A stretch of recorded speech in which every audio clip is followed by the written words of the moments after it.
Hello everyone, welcome to let start சமையல். இன்றைக்கி நம்ம பார்க்க போகிறது ரோஸ் மில்க் கேக். அதாவது ரோஸ் மில்க் ஃப்ளேவரில் உள்ள கேக்கு. இது எப்படி செய்கிறதுன்னு வாங்க வீடியோக்குள்ளே போய் பார்க்கலாமா? அதுக்கு நம்ம ஃபஸ்ட்டு ட்ரை இன்க்ரீடியன்ட்ஸ்லாம் நம்ம ரெடி பண்ணி வச்சுக்கலாம். நான் இன்றைக்கி 1.5 கப் மைதா எடுத்திருக்கேன். 1.5 கப் மைதா, 8 இன்ச் டின் எடுத்திருக்கேன். அதுக்காக 1.5 கப்பு மைதா. அதுக்கப்புறம் இது கூடவே 1.5 டீஸ்பூன் பேக்கிங் பவுடர். இது எல்லாமே நல்லா ஜலிச்சு வச்சுக்கணுங்க. ஏன்னா பேக்கிங் பவுடருங்கன்னா ஒரு இடத்துல நின்றுச்சுன்னா கூட நமக்கு வாயில் கடிப்படுற மாதிரி இருக்கும், சரியாக பேக் ஆகாது, அண்டர் பேக் மாதிரி ஆகிடும். அதனால் எப்போவுமே நல்லா ஜலிச்சு வச்சுக்கிறது நல்லதுங்க. இப்போ இந்த கேப்பில் நம்ம ஓவனை ப்ரீஹீட் பண்ணிடலாம். ஓவன் ஆர் குக்கர் எது நீங்கள் வச்சுருக்கீங்களோ அதில் நம்ம ப்ரீஹீட் பண்ணிடலாம் 10 மினிட்ஸ்க்கு. இப்போ நான் முட்டையோட எக்கு ஒயிட்டையும் எல்லோவையும் தனித்தனியாக பிரித்து வச்சுருக்கேன். நான் இன்றைக்கி 5 முட்டை எடுத்திருக்கேங்க. 5 முட்டையும் தனித்தனியாக பிரித்து எடுத்திருக்கேன். இது கூட நம்ம எப்படியும் ரோஸ் எசன்ஸ் சேர்க்க தான் போகிறோம். அதுக்கு கொஞ்சம் எக் ஸ்மெல்லை நம்ம இது பண்ணுறதுக்கு கொஞ்சமாக வெண்ணிலா எசன்ஸும் ஒரு பிஞ்சு சால்ட்டும் நம்ம சேர்த்துட்டு நல்லா பீட் பண்ணிக்கலாம். எப்பயுமே கொஞ்சம் ஒரு பிஞ்ச் உப்பு சேர்த்துட்டு நம்ம எதுக்குனாலுமே பேசிக் ஒரு வெனிலா எசன்ஸ் சேர்த்துடணுங்க. என்னென்னா எக்கோட ரா ஸ்மெல் ரொம்ப அடிக்கிற மாதிரி தெரியும். அதனால் இப்போ பாருங்கள், நல்லா பீட் ஆகி நல்லா பொங்கி வந்துருச்சு. இப்போ நான் ஒரு 1.5 கப்பு சர்க்கரை எடுத்து வச்சுருக்கேன். அதையும் சேர்த்துக்கலாம். கொஞ்சம் கொஞ்சமாக தாங்க சேர்க்கணும், நமக்கு இல்லைன்னா கரையாது மொத்தமாக சேர்த்தா. நான் பவுட்ரு பண்ண சுகர் எடுத்திருக்கேன். நம்ம ஐசிங் சுகர் மாதிரி எடுத்திருக்கேன். இது ஐசிங் சுகர் மாதிரி எப்படி செய்கிறதுன்னா, ஒரு கப்பு சர்க்கரைக்கு 2 டேபிள் ஸ்பூன் கார்ன்ஃப்ளவர் மாவு சேர்த்து அரைச்சி வச்சுக்கணுங்க. அப்போ நமக்கு ஸ்மூத்தாக இருக்கும், நமக்கு ஐசிங் சுகரும் கிடச்சிரும். நம்ம கடையில் வாங்கணுன்னு அவசியம் இல்லைங்க. ஐசிங் சுகர் நம்ம வீட்டிலே ரெடி பண்ணிக்கலாம். ரொம்ப நைஸாக வேணும்னா நம்ம நல்லா ஜலிச்சுட்டு வச்சுக்கிட்டோன்னா நல்லாயிருக்கும். இதுக்கு நம்ம ஜலிக்கணும்னு அவசியம் இல்லைங்க. ஏன்னா நமக்கு கரைய தான் போகுது லிக்விடாக போட்ட உடனே. அதனால் நான் எப்பவுமே அந்த மாதிரி ரெடி பண்ணி வச்சுக்குவேன். இப்போ எக்கோட எல்லோவையும் நம்ம சேர்த்துடலாம். ஒன்றா சேர்த்துடலாம். இதையும் சேர்த்து நல்லா பீட் பண்ணி எடுத்துக்கலாங்க. நல்லா அந்த சர்க்கரையெல்லாம் அடி வரைக்கும் நல்லா கரைஞ்சிருக்கணும். அது வரைக்கும் நம்ம பீட் பண்ணி எடுத்துக்கலாம். இப்போ சன்ஃப்ளவர் ஆயில் நான் ஒரு 1/2 கப் எடுத்திருக்கேங்க. 1/2 கப் இதுக்கு போதுமாக இருக்கும். 1/2 கப் எடுத்து அதையும் நம்ம ஒரு 30 செகண்ட் மட்டும்தாங்க பீட் பண்ணணும். ரொம்ப நேரம் பீட் பண்ணக்கூடாது. அதே மாதிரி எண்ணெய் ஊற்றிட்டோன்னா நம்ம 1 ஸ்பீடில் தான் வச்சு பீட் பண்ணணும். இல்லைன்னா அது வேறு மாதிரி திரிய ஆரம்பிச்சிரும். அதனால் நம்ம இந்த மாதிரி பண்ணிக்கிறது நல்லது. ஒரு சில பேர் என்ன பண்ணுவாங்கன்னா ஆயில் கடைசியாக சேர்ப்பாங்க. எனக்கு என்னமோ அந்த மெத்தட் செட் ஆகலை. இந்த மெத்தட் கொஞ்சம் எனக்கு அப்படியே நல்லா ஈஸியாக வரதுனால நான் இதே மெத்தட் தான் இப்போ வரைக்கும் ஃபாலோ பண்ணிகிட்ருக்கேன் எல்லா கேக்குக்குமே. நீங்கள் இதுக்கு முன்னாடி நீங்கள் ப்ளூ வெல்வெட் கேக் பார்த்தீங்களா, அதுவும் அதே மாதிரி ப்ரிப்பரேஷன் மெத்தட் தான். இப்போ இதில் நான் ரோஸ் எசன்ஸ் சேர்க்க போகிறேங்க. இந்த ரோஸ் எசன்ஸ் என்னென்னா ரோஸ் மில்க் எசன்ஸ். நம்ம ரோஸ் மில்க் கலக்கிறோம்ல அந்த எசன்ஸு. இதில் கலர் ஃப்ளேவர் ரெண்டுமே இருக்கும். அதனால் நம்ம இதுக்கு தனியாக கலருன்னு ஒன்று சேர்க்க வேணாம். இல்லைன்னா என்ன பண்ணணும், ரோஸ் எசன்ஸ் தனியாக சேர்க்கணும், கலர் தனியாக சேர்க்குற மாதிரி, ஃபுட் கலர் சேர்க்குற மாதிரி ஆகிடும். இதில் ரெண்டுமே கலந்து இருக்கும். அதை நான் ஒரு டீஸ்பூன் அளவுக்கு தாங்க எடுத்திருக்கேன். ஏன்னா ரொம்ப இல்லைன்னா எசன்ஸ் மட்டும் நம்ம எப்பவுமே அதிகமாக போட்டுட்டோன்னா ஒரு மாதிரி கசப்பு தட்ட ஆரம்பிச்சிடும். அதனால் நான் ஒரு டீஸ்பூன் அளவுக்கு போட்டிருக்கிறேன். நான் உங்களுக்கு பீட் பண்ணிவிட்டு காமிக்கிறேன் பாருங்கள் எப்படி கலர் வந்திருக்குன்ட்டு. ஏன்னா நமக்கு நல்ல கலர் கொடுக்குங்க இது. இப்போ நம்ம 1 கப்புன்னா ஒரு 1.5 டீஸ்பூன் இல்லை 2 டீஸ்பூன் அளவுக்கு கூட ஊற்றலாம். இதை விட அதிக குவான்டிட்டி செய்ய போகிறீங்க அப்படின்னா, இல்லை உங்களுக்கு இன்னும் டார்க் கலராக வேணும் அப்படின்னு நினச்சிங்கன்னா நம்ம பிங்க் ஜெல் ஃபுட் கலர் இருக்குது இல்லைங்களா, அது கூட சேர்த்துக்கலாம். ஆனால் எசன்ஸு இதை கண்டிப்பாக சேர்க்கணுங்க. அப்போ தான் இந்த ரோஸ் மில்க் மாதிரி வாசம் வரும் நல்லா. எங்கள் வீட்டிலலாம் நல்லா சாப்பிட்டுட்டு ரோஸ் மில்கை கடித்து சாப்பிட்ற மாதிரி ஒரு நல்ல ஃப்ளேவர், இது புதுசாக இருக்குது, சூப்பராக இருக்குது அப்படின்னு சொன்னாங்க. எனக்கும் ரொம்ப நாளாக இது ட்ரை பண்ணணும்னு ஆசை. அப்போ தானே யாராவது கேட்டால் செஞ்சு கொடுக்க முடியும் அப்படின்னு சொல்லியே நான் இது மாதிரி எல்லாம் ட்ரை பண்ணி பார்த்துருவேன் எப்போயுமே. இப்போ நமக்கு இது ரெடி ஆகிடுச்சு. இதில் வந்து இப்போ ட்ரை இன்க்ரீடியன்ஸை நம்ம கொஞ்சம் கொஞ்சமாக சேர்த்து ஒரு ஸ்பூனாக போட்டு நம்ம பீட்டரில் போன தடவை எப்படி பண்ணோம் அதே மாதிரி பீட்டர்லேயே நான் வந்து உங்களுக்கு பீட் பண்ணி காமிக்கிறேன். ஏன்னா கொஞ்சம் அதிக குவான்டிட்டி இருக்குது இல்லைங்களா, அதனால் நம்ம வந்து பீட்டர்லேயே போட்டுடலாம். இல்லைன்னா என்ன பண்ணணுன்னா நம்ம ஹேண்ட் விஸ்க் வச்சு தான் கலக்கணும், இல்லை வந்து கட் அண்ட் ஃபோல்டு மெத்தடில் பண்ணணும். எனக்கு இது கொஞ்சம் நல்லா ஈஸியாக இருக்க மாதிரி இருக்குது. கொஞ்சம் மெதுவாக தாங்க பண்ணணும். அதாவது 1 ஸ்பீடில் வச்சுட்டு தான் மெதுவாக அப்படியே பண்ணி எடுத்தோன்னா நமக்கு வரும். ரொம்ப ஸ்பீடு வைக்கக்கூடாது, மாவோட இது மாறிடும். அதே மாதிரி அந்த ஃபோமினஸை வந்து உடச்சிரும். அதாவது முட்டையில் புசு புசுன்னு வருது பாருங்கள், அந்த சாஃப்ட்னஸை அப்படியே குறைச்சிரும் அது. இப்போ இதில் வந்து கூட வந்து 1/4 கப்பு பால் வச்சுருந்தேன், அதையும் இதையும் மாற்றி மிக்ஸ் பண்ணிக்கணும், இல்லைன்னா ரொம்ப கெட்டியாக ஆரம்பிச்சிடும். இப்போ பாருங்கள் பீட் பண்ணி முடிச்சுட்டு இப்போ வந்து நம்ம இந்த ஓரங்களெல்லாம் நல்லா எடுத்து விட்டுட்டு கலக்கிட்டு நம்ம டின்னில் மாற்றிட வேண்டியது தாங்க. பாருங்கள் எதுக்கும் அடியிலேருந்து ஒரு தடவை நம்ம கலக்கிக்கணுங்க. ஏன்னா அடியில் ஏதாவது ஒரு மாவு ஏதாவது நெருன்னு இருந்ததுன்னா அதுவும் நமக்கு நல்லா கலந்து கிடச்சிரும். ஏன்னா பீட்டரில் கலக்கிறது வந்து எப்படின்னா நம்ம ஸ்பூனில் கலக்கிற மாதிரி தாங்க. ஸ்பூனில் என்ன தான் நம்ம தண்ணியில் சர்க்கரை போட்டு கரைச்சா கூட கரையாது இல்லைங்களா ஒரு சில சமயம், அந்த மாதிரி தான் இதுவும். அதனால நம்ம ஸ்பூன்லேயும் ஸ்பேட்டுலாலையும் ஒரு தடவை வச்சு கலக்கிக்கணும். இப்போ பாருங்கள் நான் 8 இன்ச் டின்னு எடுத்திருக்கேன். 8 இன்ச் டின்னை வந்து நான் பேப்பர்லாம் போட்டு க்ரீஸ் பண்ணி வச்சுருக்கிறேன். இப்போ இதில் இதை சேர்த்துடலாம். இது தாங்க நாங்கள் நியூ இயருக்கு செஞ்ச கேக்கு. ரொம்பவே சூப்பராக வந்தது. நீங்கள் கூட இதை செஞ்சு பாருங்கள் ஏதாவது ஒரு டைமுக்கு, இல்லை ஒரு குட்டி கேக்காக கூட செய்யலாம். கப் கேக் மஃபின்ஸ் மாதிரி கூட செய்யலாம். ரொம்பவே டேஸ்ட் ரொம்ப சூப்பராக இருந்தது. அதான் சொன்னேனே, ரோஸ் மில்க் அப்படியே கடித்து சாப்பிட்ற மாதிரி தான் இருந்தது. ஃப்ளேவர்லாமும் நல்ல ஒரு மாதிரி காட்டாலாம் இல்லை, ஒரு மாதிரி நல்லா இருந்தது. அப்படியே ரோஸ் மில்க் மாதிரியே தான் இருந்தது. இப்போ நம்ம வந்து இதை நல்லா டேப் பண்ணி விட்டுக்கலாங்க. நம்ம ஸ்டிக் வச்சு நல்லா சுற்றிட்டு எப்பவும் பண்ணுற மாதிரி பண்ணிடணும், இல்லைனா ஏர் பபிள்ஸ் ஏதாவது இருக்கும். அதனால் ஸ்டிக்கை வச்சு நல்லா அடி வரைக்கும் கலக்கி விட்டுட்டு அப்புறமா நம்ம வந்து அவனில் பேக் பண்ணிடலாம். இது மாதிரி நம்ம நட்ஸ் போடுற கேக்குக்கு, அதாவது ப்ளம்ஸு நட்ஸ், அதாவது நட்ஸ் கேக்குக்கு எதுக்குமே நான் இது மாதிரி பண்ணலைங்க. ஏன்னா அது என்னென்னா கலக்கி விட்டுட்டோன்னா அப்படியே கீழே போய் அப்படியே செட்டில் ஆகிடும் அது. அதே மாதிரி இவ்வளோ தண்ணியாகவும் இருக்கக்கூடாது, மாவு வந்து ரொம்ப கெட்டியாக இருக்கணும் அதுக்கு. அப்போ தான் வந்து அதோட இது வந்து நடுவில் நமக்கு நட்ஸ் கிடைக்கும், இல்லைன்னா அப்படியே போய் அடியில் தங்கிரும். நம்ம கட் பண்ணும்போது எல்லாம் உதிர்ந்து கொட்டிடும். இப்போ நம்ம ஓவனில் வச்சிடலாம். 40லேருந்து 45 நிமிஷம் வரைக்கும் ஆகுங்க இது வேகிறதுக்கு. இப்போ அது வெந்துட்டுருக்க கேப்பில் நம்ம ஒரு மில்க், அதாவது ஒரு என்ன சொல்கிறது, சோக் பண்ணுறோம்ல, நம்ம சுகர் சிரப் வச்சு சோக் பண்ணுறோம் இல்லைங்களா, அதுக்கு பதிலாக இதை வந்து காய்ச்சி ஆற வச்ச பாலுங்க இது. அது வந்து ஒரு 1/2 கப் எடுத்திருந்தேன்.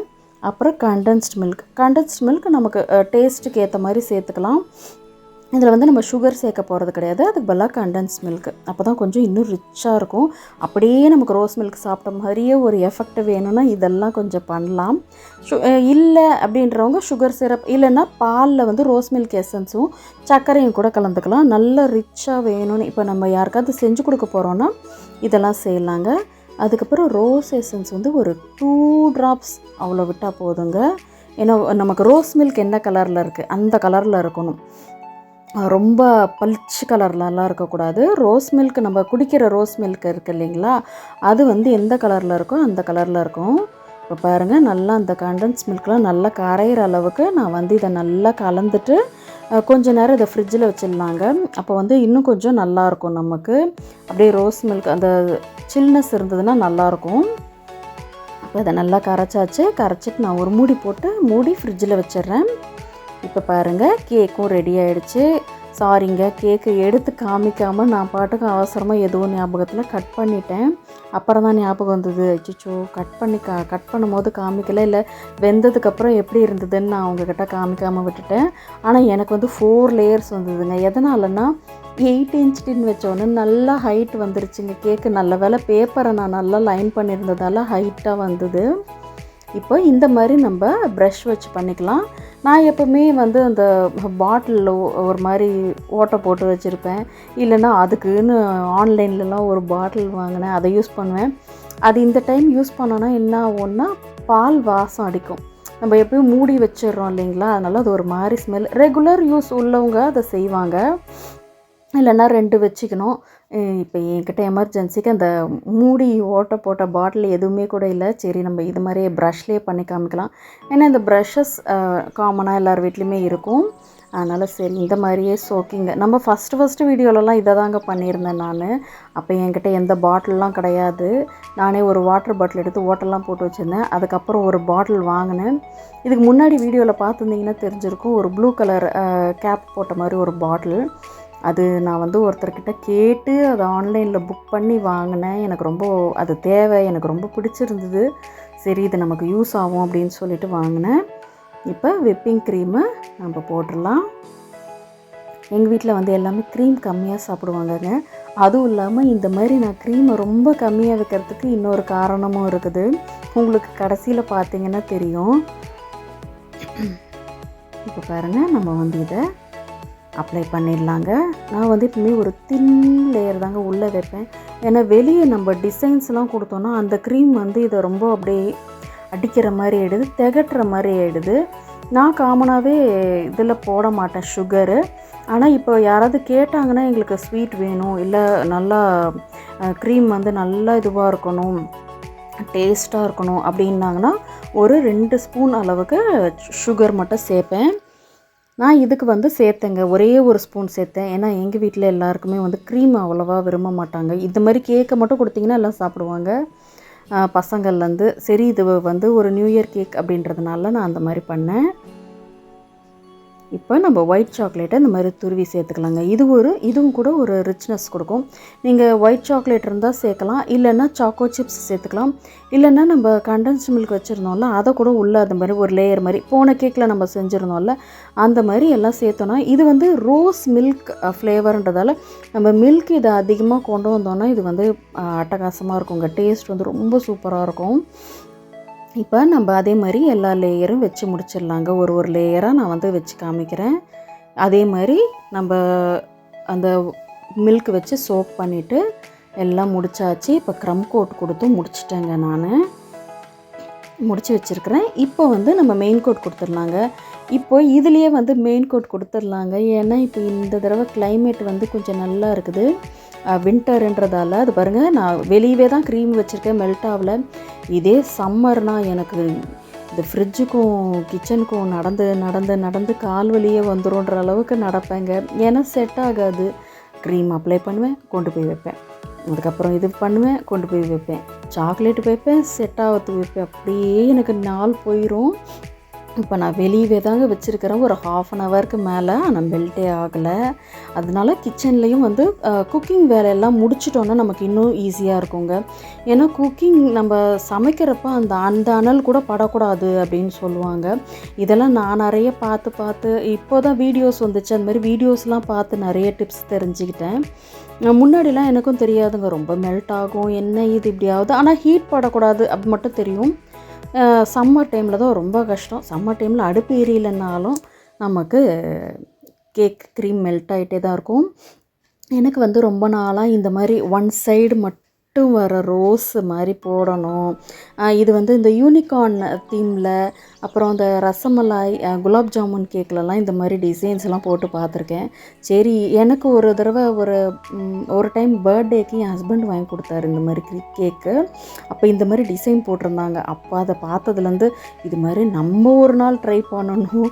ஏன்னா எப்போ பார்த்தாலும் நம்ம சுற்றி ரோஜா பூ போடுறோம். இது என்ன ஓல்டு டைப்பாக இருக்குது, இது மாதிரி ஏதாவது ஒரு யூனிக்காக இருக்கும், ட்ரை பண்ணி பார்க்கலாம் அப்படின்னு சொல்லிட்டு எனக்கு ரொம்ப நாள் ஆசை.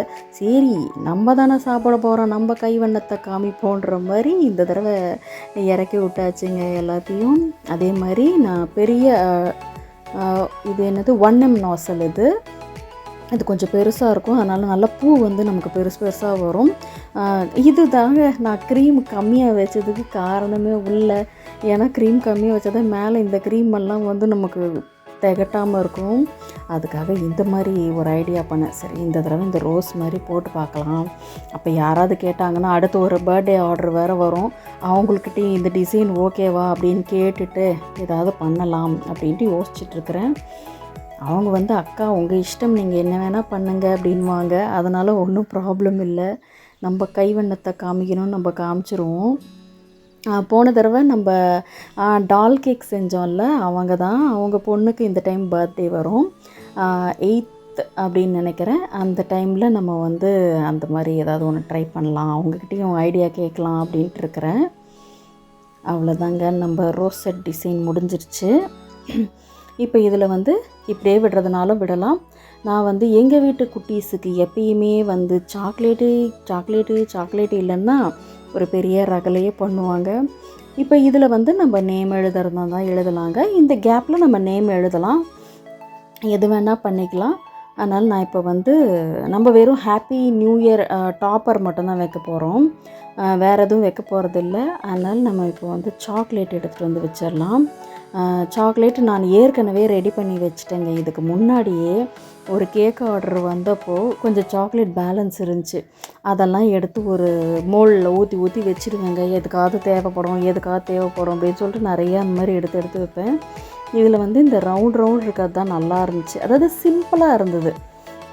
அதாவது இந்த கேக்குக்கு நம்ம வேறு எந்த மாதிரி வச்சாலுமே நல்லா இருக்காது. அதனால் சரி இந்த மாதிரி வைக்கலாம் அப்படின்னு சொல்லிட்டு நம்ம வட்டமாக இருக்கிறதையே எடுத்துட்டேன்.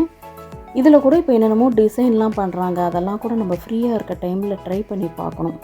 இதுலேயே வந்து ஒயிட்டில் வரியாக வர மாதிரி, அதுக்கப்புறம் அந்த மாதிரி என்னென்னமோ மாதிரிலாம் ட்ரை பண்ணுறாங்க, அதாவது பண்ணி காமிக்கிறாங்க. நம்மளும் ஒரு தடவை ட்ரை பண்ணுவோம் அப்படின்ட்டு பார்க்குறேன் நான். இப்போ இது வைக்கலான்னு பார்த்தேன், ரொம்ப ஒரு மாதிரி இந்த பூ டிசைனே அதுக்கு எடுக்கிற மாதிரி இருந்தது. சரின்னு விட்டுட்டேன். நம்ம வெறும் ஹாப்பி நியூ இயர் டாப்பர் மட்டும் வச்சுக்கலாம் அப்படின்னு சொல்லிட்டு. அவ்வளோதாங்க, இந்த ரோஸ் மில்க் கேக்கு ஃபினிஷ் ஆகிடுச்சு. இப்போ நான் கட் பண்ண பீஸை காமிக்கிறேன் பாருங்கள். அவ்வளோ லேயர்ஸு சூப்பராக இருந்ததுங்க. ரொம்ப நல்லா இருந்தது கேக்கு டேஸ்ட்டும். இதை நீங்களும் கண்டிப்பாக ட்ரை பண்ணுங்கங்க, ரொம்ப சூப்பராக இருந்தது. கண்டிப்பாக ட்ரை பண்ணிவிட்டு எனக்கு கமெண்ட்டில் எப்படி வந்ததுன்னு மறக்காமல் சொல்லுங்கள். அடுத்த வீடியோவில் உங்களை பார்க்குற வரைக்கும் தேங்க்யூ, பாய்.